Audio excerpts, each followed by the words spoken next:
everyone, I hope you're all fine. I had so many requests asking me to create a full beginner tutorial without neglecting any aspect of my workflow.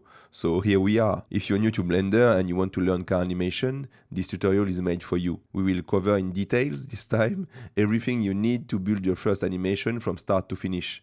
And that will be object import, car animation on a path, how to create a realistic road, scene setup, and I will show you a way to get 3 realistic trees, my camera animation workflow, my lighting process in details, the rain effect I use in this animation, my render settings, the composition in DaVinci Resolve, once again in details this time, including my color grading process, the composition in After Effects. I know that I have covered a lot of those items in my previous videos, so if you're not new around, don't hesitate to use the chapter browser to skip the parts that you're not interested in. But because I wanted this tutorial to be 100% complete and easy to follow for beginners, I decided that it was worth it to repeat myself a bit. For the car, if you don't have a model already rigged, you can check this tutorial where I show how to get 3 vehicles and how to rig them. Or you can simply download my C63 AMG for free. It's a professional car ready for animation that I offer with the collaboration of Assure's Cars. The different links will be in the description. In this video, I'm using a truck from the transportation add-on. I personally think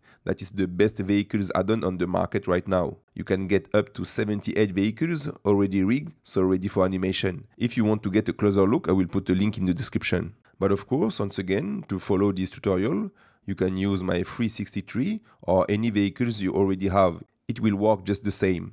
Let's start with the car import. If you're using my C63, just download it and use 7-zip or WinRAR to unpack the file. Then in Blender, you press A to select everything and delete. You click on File, Append, and you look for the file you just downloaded. You select the blend file, you click Append, you go in Object, you press A to select everything, and you click Append again.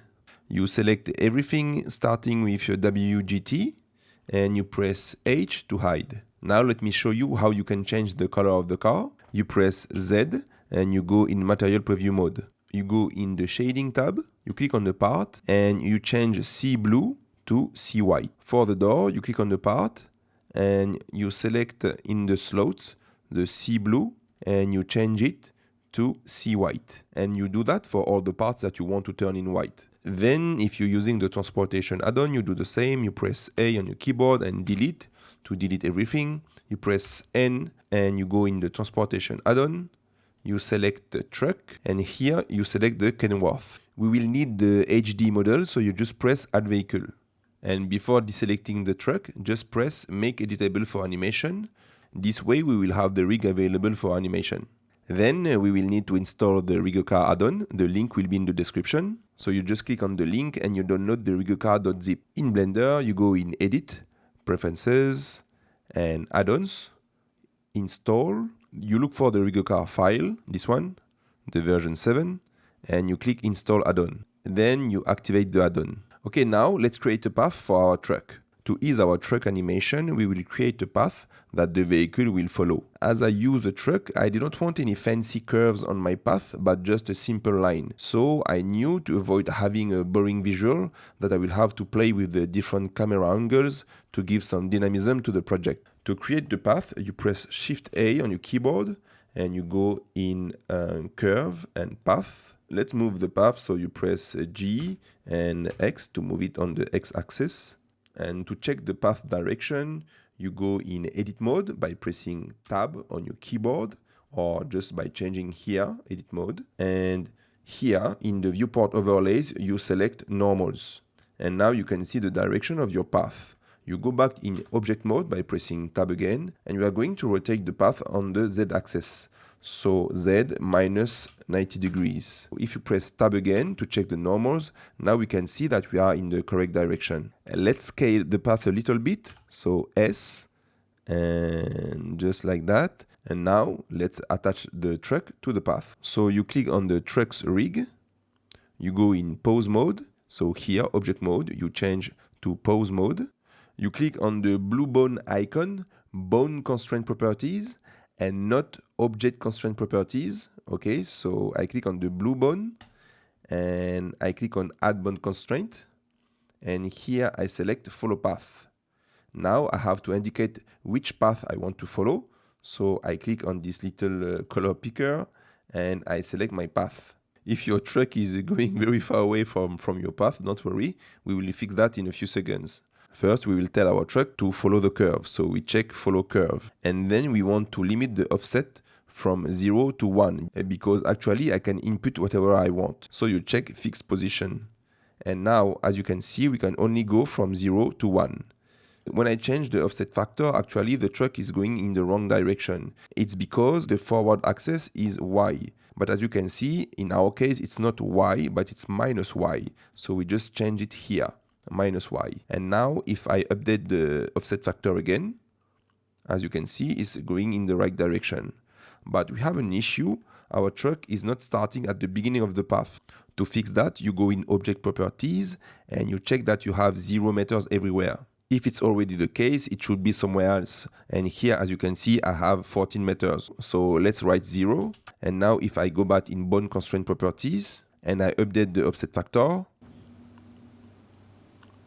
my truck is correctly following the path. For the first part of the animation, I will go for 200 frames because I want to have some spare images in case I change my mind in post-production.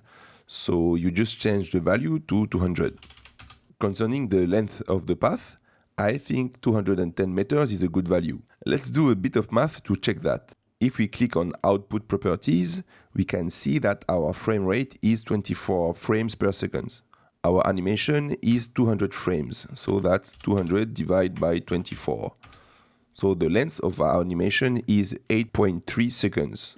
Let's say our path is 210 meters, so that's 2.21 kilometers. It means that our truck will travel 0.21 kilometers in 8.3 seconds. So to calculate the speed of our truck in kilometers per hour, we need to have this value for 1 hour. So the calculation is that. So if our path is 210 meters, the speed of our truck is 91 km per hour. And I think that's a pretty good speed considering the fact that it's a truck and we will be in the middle of a little town. So to change the length of our path, you go back in object mode, here, you click on the path, and here you just write 210 meters. And to avoid any deformation, in case you want to add some curves on your path, you click on your path, you press Ctrl A, and you apply all transform. Now let's animate the truck. So you click on the rig, you click on Bone Constraint Properties, move your mouse over the offset factor, and you press I on your keyboard. That will insert a keyframe. If you don't see the keyframe in your timeline, just go in pause mode, you click on the blue rig, and now you will see the keyframe. Then you go on frame 200, you move the offset factor to 1, and you press I again. If I go back now on frame 1 and I press spacebar, as you can see, our truck is moving along the path. But we got one issue. You can notice that our truck doesn't have the same speed.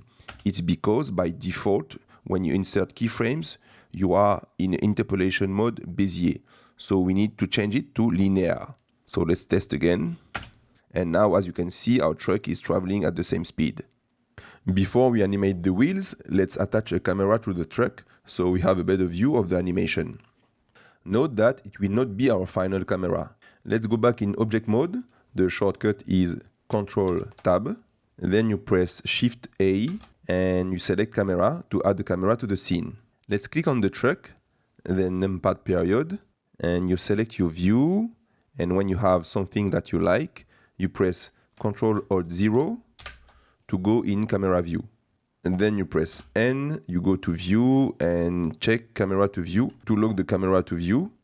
And now you can adjust your framing. And as I told you, this is just a temporary camera to follow the wheels animation.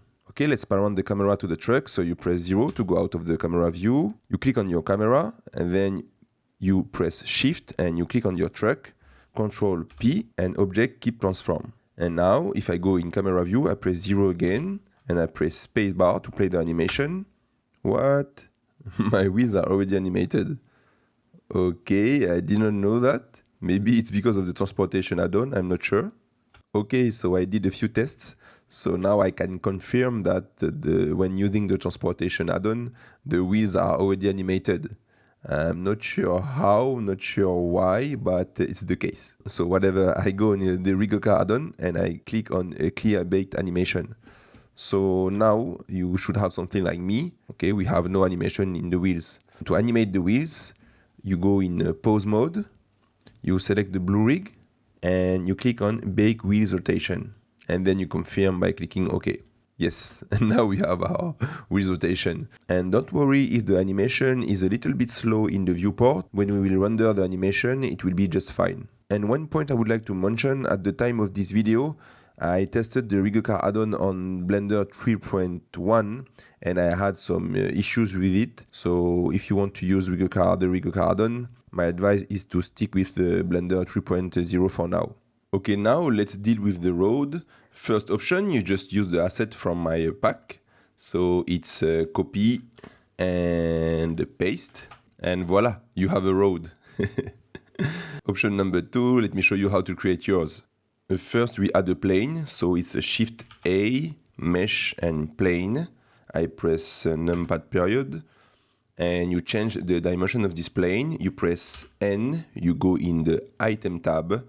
And for the dimension, 14 for X and 7 for Y. Now let's rotate this plane on the Z axis, so it's Z 90 degrees. Next step is to texture this plane.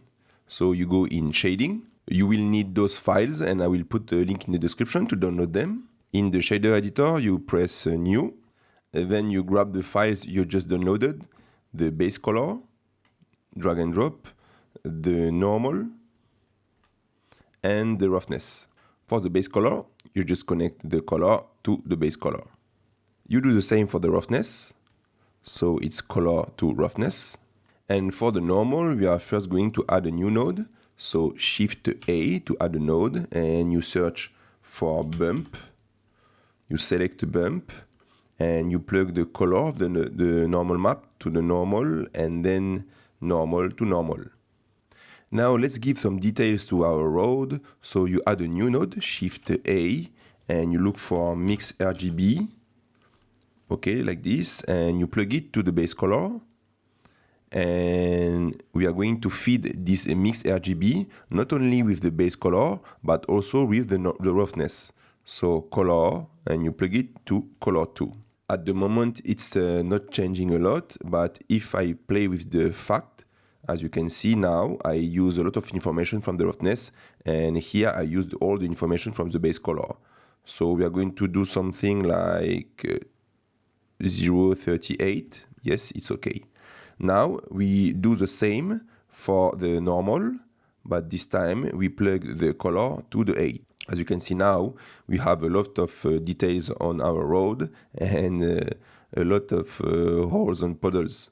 And if the effect is a little bit too much for you, you can play with the strength in order to reduce the effect. For me, I think I will go for something like 0.6 because I want a lot of wetness on my road because we are working on a rainy project. And let's place our road. You click on the road, you press G and Shift Z to move the object only on the Y and X axis. So I will put the road under the truck. Let me press numpad period to focus the object here. And I will move the road here on the side. And I think it's a little bit too small for the truck, so yes, just like that. So I went for maybe 9 meters here. Let me move it again. Okay, perfect. Let's give it some subdivisions. So I press Tab, or you go in edit mode. You right click on the road and subdivide. And I will make maybe 60 cuts. And you go back in object mode. Now we're gonna apply an array modifier to this road because at the moment it's a little bit too small. So you click on the modifier properties, add modifier, and you select array modifier. Actually, it's going in the wrong direction, so I will change that. So instead of 1, I will write -1, and then I will add some counts. Yes, something like that is okay, maybe 20. And actually the camera will be in front of the truck, so I might just add 40, something like that, and move the road. You just have to cover your path, and just to be sure that you have some road behind the truck, as the camera once again will be in front of the truck. And now is the time to make a rough animation for our camera. So I click on the camera and Alt P to clear apparent and keep transformation. I go back in frame 1. I click on the truck and press numpad period and Ctrl Alt 0 again to change my camera view. And from here, you select your camera, you go in keying, and here you select location, rotation, and scale. And now, with your mouse on the 3D viewport, you press I. Be sure to have your camera selected. And let's go in frame 200. I'll do the same. I just click on my truck and just do something like that. Ctrl Alt 0 again. I select my camera and I press I again. Let's check the animation now. Okay, so as you can see, my camera is a little bit late because I didn't change the interpolation mode. So right click, interpolation mode, and Bezier. And linear, sorry. And now, if I check again, okay, now it's cool. Okay, now let's create some bumps on the road to add to the realism of the scene. You click on the road, you go in modifier properties, add modifier, and you select displace. Here you click on new, and let's go in the texture tab. Here I generally go for clouds.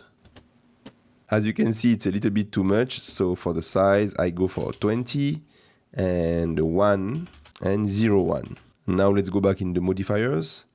And for the strength, I went for 0.05 and 0.675.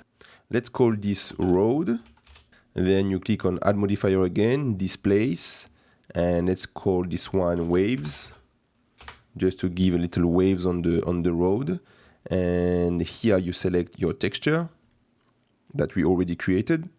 And for the strength, this time we go for 0.2. Now let's go in camera view and play the animation. But as you can see, nothing is changing because our truck is ignoring the bumps we just created. To fix that, you press 0 to exit the camera view. You click on the rig. You press N if it's not already the case to see the different tabs. And you go on the Rigacar add-on. And here you have ground sensors. And for each wheels, we are going to select the road for the ground.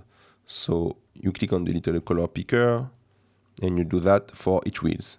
Okay, now the plane is selected everywhere. Let's go back in frame 1 and I press 0 to go back in camera view. And let's press spacebar.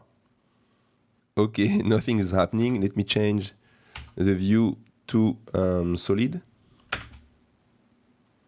Okay, I think I have a problem with my texture, so I click on the road and I go back on the texture. Yeah, size 20 is too big. I don't know what I was thinking. So let's go back to maybe something like 2. Yes, it's way better. Maybe it's a little bit too much, so I might go for 3. Let's see. And yeah, it's better. So sorry guys for the texture, just go for size 3. And of course you can change the values until you have something you like. Okay, great, we finished the road, so now we can focus on the scene setup. To decorate the project, I'm mainly using assets from my city pack. If you have a slow computer or you need background objects for your animations and stills, my city pack is perfect for that. You will have tons of buildings, skyscrapers, street decorations for your project. So if you like my work or you want to support the channel, that would be a great way to do so. But of course, you don't have to purchase it if you want to follow this tutorial. So let me give you some free assets coming from my pack. This sidewalk that we will use later, 3 buildings and a skyscraper. You could also use TurboSquid or Sketchfab for free assets that will do the job. Let's start by creating a ground each side of the road. You press Shift A, Mesh and Plane. Let me press numpad period to focus on the plane. GX to move your plane, and let's scale it to be the same size of the road, so something like that. Actually, I press N, I go in item, and I scale the X, and now the Y. Now I move the plane, G, Shift, Z, to lock it on the X and Y axis. And let's scale it again. X. And you move your plane to be next to the road. So G, X, and Shift. Okay, now let's choose a material for the ground. I have selected this texture on freepbr.com. The link will be in the description. You just download the Blender version. Then you unzip the file on your computer. And in Blender, if it's not already the case, you activate the Wrangler add-on. So you go in Edit, Preferences, Add-ons, WR, and you activate the Node Wrangler add-on. Once the add-on activated, you click on the ground, you go in Shading, you press New to create a new material. You select the principal BSDF and you press Ctrl, Shift, and T, and then you select the file that you have downloaded. You will select everything and you press Texture Setup.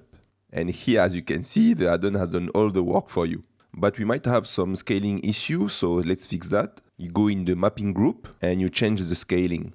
Using this guy as a reference, I had those values for my scaling, but it might not be the same for you according to the size of your ground. And just for your future project, I will also put the link to this guy in the description, so you can have a better idea of the scaling of the texture you're using and of the different objects. From there, we could subdivide the ground, add some displacements, or add a displacement modifier.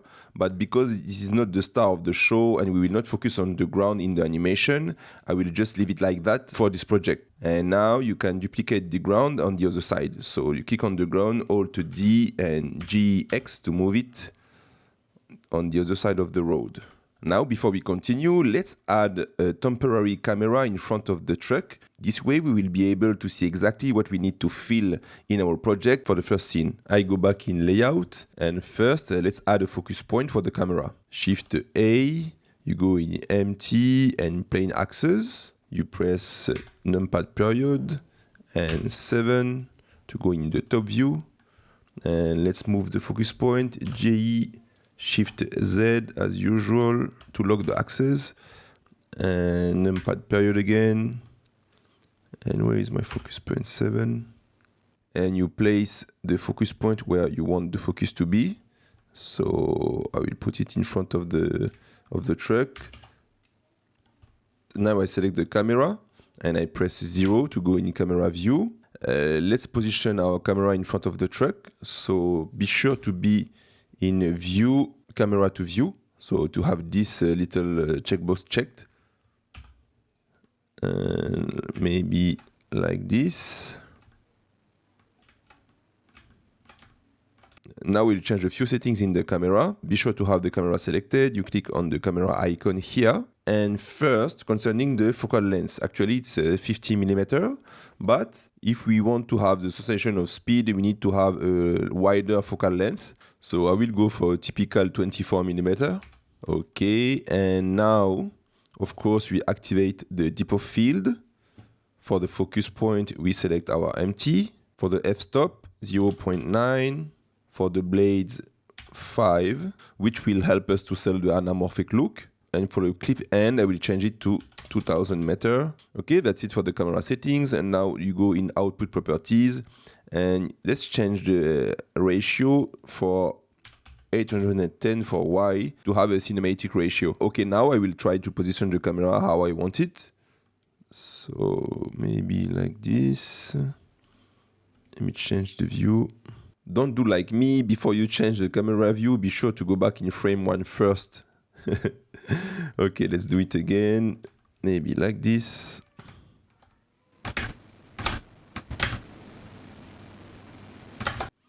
Okay, I'm happy with my camera view, so I press I to insert a keyframe. Let's do the same in frame 200. When you're happy, you press I again to insert another keyframe. And be sure that you are in interpolation linear. So let's test the animation. Okay, checking the animation, I realized that the bumps on my road are a little bit too much. So let's change that. I click on the road, I go back in texture, and I change the size maybe to 4. Let's see. Maybe 5. Yes, I prefer that. So let's fix the ground position also, because as you can see there are some holes here. So here I just press Shift and I move the ground like that, and I will do the same for that, Shift, and you move the ground. Okay, it should be fine. We'll fix that later if needed. As I told you, this is not the final camera animation, but we are very close. Okay, now let's go back filling our scene. First, let's start with the sidewalk. Once again, you just have to download the file. I will use the one from my city pack. So you click on the sidewalk, Control C, and in your scene, Control V. And G, Shift Z as usual, pair your numpad, and let me rotate it. And this time I don't want it to be close to the road, but maybe something like that.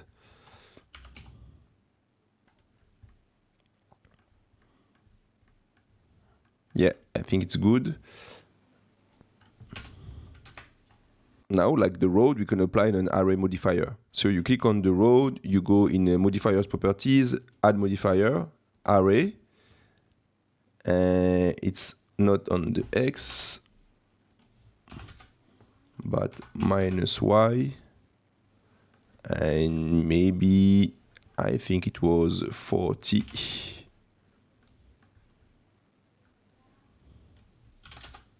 And now you just duplicate it on the other side. So you click on it, Alt D, GX, and you rotate it.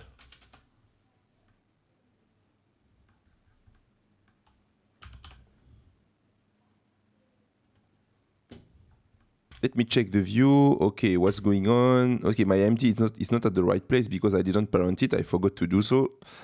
So let's fix that. And go back in top view, Shift Z, and here.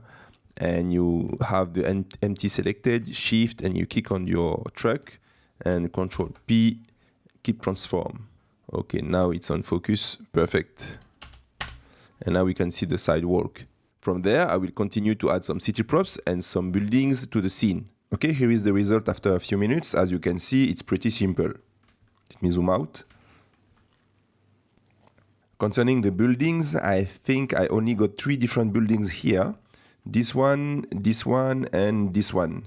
The others are just duplicates. Don't worry about the lights for now. I will explain everything in a dedicated chapter. Then for the street decoration, I used a lot of electric poles. This is this guy from my city pack. I find that they are fitting well in the scene and they bring some visual interest. Then of course there are a bunch of street lamps, mainly on this side, because I didn't want too much light in the scene. They were a little bit short for my taste, so I had to lengthen them. To do so, you just click on it, GZ to lift it, and you go in edit mode by pressing tab on your keyboard, or you can just go here in edit mode. So I will press tab. In edit mode, you just select the bottom of the mesh and E to extrude and Z on the Z axis. And that's it. As you can see, this is what I did in my scene. Once again, don't worry about the lights, we will deal with that later. Then it was mainly trashes, street signs, and barriers. For this project, I didn't want to add too much stuff on the sidewalks because I really wanted to give the feeling that it was a small town environment instead of a city. So as you can see, it was pretty simple to fill. And then to help to sell the small town effect, I decided to add a bunch of trees and bushes. Let me display that. And we can see in the final result that it's really selling the effect. For that, I used the Botanic add-on. The link will be in the description. I love this add-on because it got it all. Trees, bushes, plants, grasses, rocks, flowers, etc. And it's pretty easy to scatter the elements and to animate the trees if needed. I think I imported only 3 elements, a bush and 2 trees, and then it was just duplicates everywhere. For the duplicates, don't hesitate to rotate them and to change the scale. Now let me show you a free alternative. You go on max3.org, the link will be in the description. You click on free here. You will have one option. You click on plant models. And here we go. You will get 90 single models for free, very high quality and photorealistic. So you select the Blender version and you download it. Once you download the files, you have something like that in your computer. I think you will need to use 7-zip to extract the files. For each blend file, you will have a photo to show you what's inside the blend file. And now how to use those assets is very easy. You just go in Blender. Let's say I want to import this tree. So all you have to do is to use the blend file that is just before the picture. You just drag and drop the file in your scene, like that, and you select Append. Here you go in Object, you select the file, and you click on Append. And here we go, you have your tree in your scene. And I think I will create a video to show you how you could use the asset browser in Blender to easily append those type of assets. So that's it guys for part 1 of this tutorial. In the next part, we will cover in details the camera animation, the lights, the rain, and the composition in DaVinci Resolve and After Effects. Don't hesitate if you have questions to ask them in the comment section. I answer fairly quickly, and I see you soon. Thank you, bye bye.